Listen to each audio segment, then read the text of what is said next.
What's up, Paragon? We've had Revenant for about a week and a half now, and people are still disagreeing on how to build him. Do you build him like a caster? Do you build him like a normal carry? Do you build him with 100% crit? There's some definitive hard numbers that could help you decide which way to build him. Now, no build is going to be 100% right for everybody, but this can give you an indication of what to do.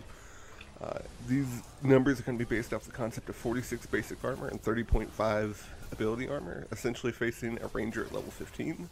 I felt like that gave the best average.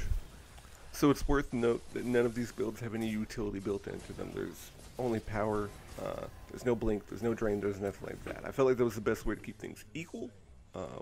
You would take from power to get any of those anyway, so while the numbers may be different, the differences in them won't be. We're going to start with the ability pin setup, which is 51 CP power and 15 ability pin, essentially getting rid of ability armor altogether. Your basic attack after that armor, you'd be looking at 211 damage. So 4 of those, you'd be looking at 844. Your Hellfire round would hit for 253 damage. Your mark, at its extent, would be 195 more damage. Your Obliterate would come in at 788 damage. If you combine all of those, one full rotation is 2,080 damage. If you get off another 4 shots with the Hellfire round, that's 3,177 damage. Pretty hefty. We're going to look at what happens if you remove the concept of ability pin, though. And you just go straight power with 60 CP power and 6 CP ability pin, essentially using meltdowns with full power in them. Your basic attack now will hit for 290 damage. If you do 4 of those, that's 1,160 damage. Your Hellfire round will come off at 236 damage now. Your mark will now be coming in at 172 damage. Your Obliterate, after everything, will come out at 729 damage. If you add all those up, you're looking at 2,297 damage. And if you do another rotation of 4 shots with the Hellfire round, you're now looking at 3,693 damage. Again, hefty. It looks like ability pin's kind of pointless, so you should consider it pointless.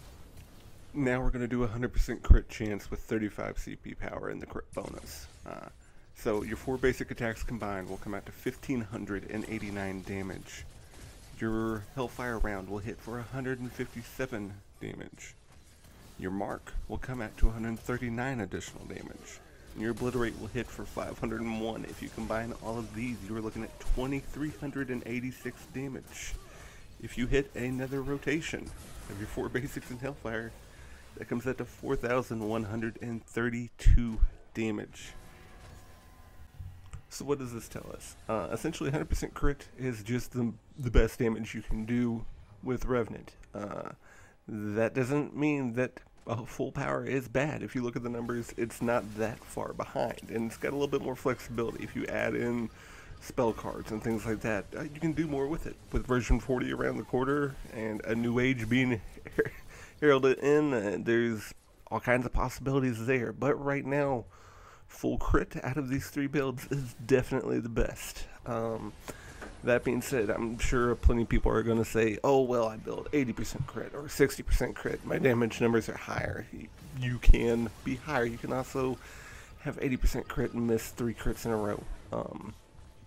That's wasting 25 CP of your build every single time. I go with 100% crit because Rev doesn't need speed. And because he doesn't need speed, you can dive into 100% crit. Now, this is the best in my opinion. If you are building 80% crit or 60% crit, or if you're building power, however you're building, that's fine. I just want to put out these numbers so people could see that there's more than one way to do it, that there is a quote-unquote best way to do it. If you're going to be solo queuing, you should definitely be building crit. You're going to give yourself the best chance of carrying your team if you're doing the most damage. Every time that Obliterate is down, if you're firing 4 shots over and over and over, you want to be doing that 1746. You don't want the 1396. That's, 350 damage difference. That can definitely be the difference between a kill or not. That being said, build how you want to build. Let's try and be less toxic to one another. Over builds, I mean, somebody can definitely build 100% crit and suck all game. Someone can build power and wreck all game. That's not going to be the determining factor on whether you win or lose. So that being said, thank you for your time. If you like this type of content, then definitely check out Sylphin on YouTube. I'll put a link to his channel in the description. I'm one of his mods on his Discord. Definitely check that out if you want to blow smoke with a bunch of people about builds, math, and just remember that there may be a build that is better than others, but that doesn't mean that the other builds are bad. We should work together to try and find alternatives and support one another when they try something that still works. That being said, appreciate your all's time, and I'll see you out there.